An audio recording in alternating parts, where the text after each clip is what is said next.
මේ රටේ ජනතාවට මතක තියෙන දෙයක් තමයි අර කැලණියට නාගරාජයා වැඩලා මේ මාසයේ වන විට අවුරුද්දක් විතර ගෙවෙනවා.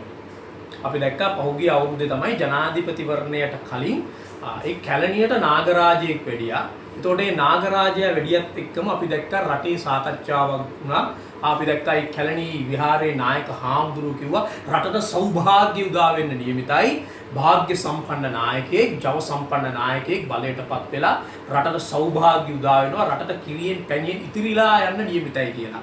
ඇත්තමයි. සාදු සාදු. අපි හිතන්නේ දැන් අවුරුද්දක් ගෙවිලා තියෙන මේ මොහොතේ ඒ උන්වහන්සේ කිව්ව ආකාරයටම ඒ වගේ මේ නාගරාජයාගේ ආශිර්වාදයෙන් අවුරුද්දක් පිරී යන මේ මොහොතේදී අවුරුද්දක් සපිරෙන මේ මොහොතේදී අපිට ඒත්තු ගැන්විලා තියෙන දෙයක් තමයි අපිට පේන තියෙන දෙයක් තමයි රටට නිකන් කිරියෙන් පැණියෙන් ඉතිරෙන යුගයක් උදා වෙලා රටේ සෞභාග්‍ය උදා වෙලා තියෙනවා. අපිට පේනවා අපි හැම දොරක් ඉස්සරහින්ම ගේ දොරක් ඉස්සරහින්ම දොරකඩින් ඒ සෞභාග්‍ය ගලාගෙන යනවා. ඒ සෞභාග්‍ය ගලාගෙන යනකොට අපිට ඊටාම රුපියල් 100ක් වැනි සුළු මුදලකට පොල් ගෙඩියක් ඇහිඳ ගන්න පුළුවන් වෙලා තියෙනවා. ඒ පොල් ගෙඩිය ඇත්තටම පොල් ගෙඩියට වඩා මුඩ ලොකුයි කියලා තමයි මිනිස්සු කියන්නේ. ඒ නිසා පොල් කනවට වඩා පොල් මුඩු කන සමාජයක් බවට පත් වෙලා තියෙනවා. ඒ වගේ සෞභාග්‍යයක් රටට ඇති වෙලා තියෙනවා. සෞභාග්‍ය සම්පන්න නායකයෙක් බලයට පත් වෙලා තියෙනවා. අර සිතූ පැතූ සම්පත් ලබා දෙන සුරබිදෙනක් අපිට බලයට පත් වෙලා තියෙනවා. ඉතින් ඒ සෞභාග්‍ය උදා වෙලා තියෙන බව අපිට පේන්න තියෙනවා.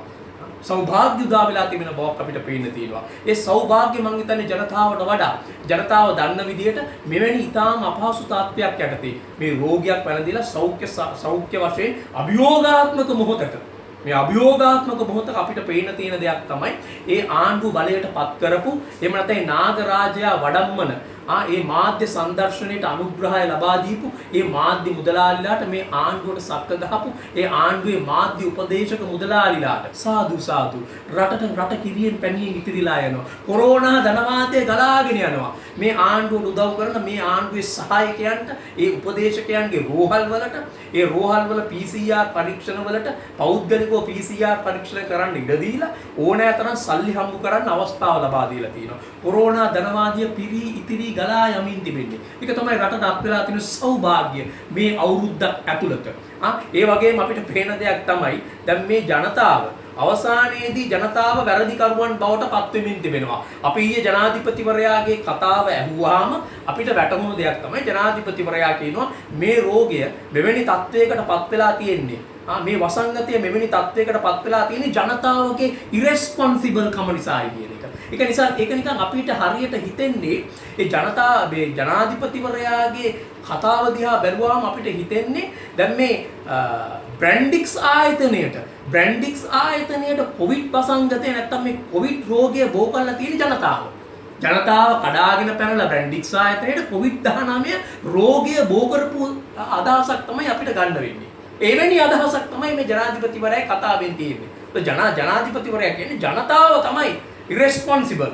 මම වැඩේ හරියට කරලා තියෙනවා නිකන් කියන්නේ මම වැඩේ හරියට කරලා තියෙනවා ජනතාව ඉරෙස්පොන්සිබල් කියලා. ඒ කියන්නේ ජනතාව තමයි දැන් මේ රෝගය බෝ කරලා තියෙන්නේ. බ්‍රැන්ඩික්ස් ආයතනය මුකුත් කරලා නැහැ. දෙවනි රැල්ලට බ්‍රැන්ඩික්ස් ආයතනය මුකුත් කරලා නැහැ. ඉතින් අපිට පේන දෙයක් තමයි බ්‍රැන්ඩික්ස් ආයතනය ප්‍රශ්න කරනවා නෙමෙයි. බ්‍රැන්ඩික්ස් ආයතනය සහ ඒ බොහොම නීති විරෝධී විදිහට වගකීම් විරහිතව ඒ සේවකයෝ ගෙනල්ලා පිටරටින් සේවකයෝ ගෙනල්ලා මේ රෝගය ව්‍යාප්ත කළේ කොහොමද කියන එක හොයනවා නෙමෙයි. දැන් අන්තිමට මේ බ්‍රැන්ඩික්ස් පොකුර කියන නම වෙනස් කරලා ඒක මිනුවන්ගොඩ පොකුර බවට පත් කරලා. අන්තිමට මිනුවන්ගොඩ මිනිස්සු තමයි ඒකට වග කියන්න ඕනේ. ජනතාව තමයි දැන් වග කියන්න ඕනේ.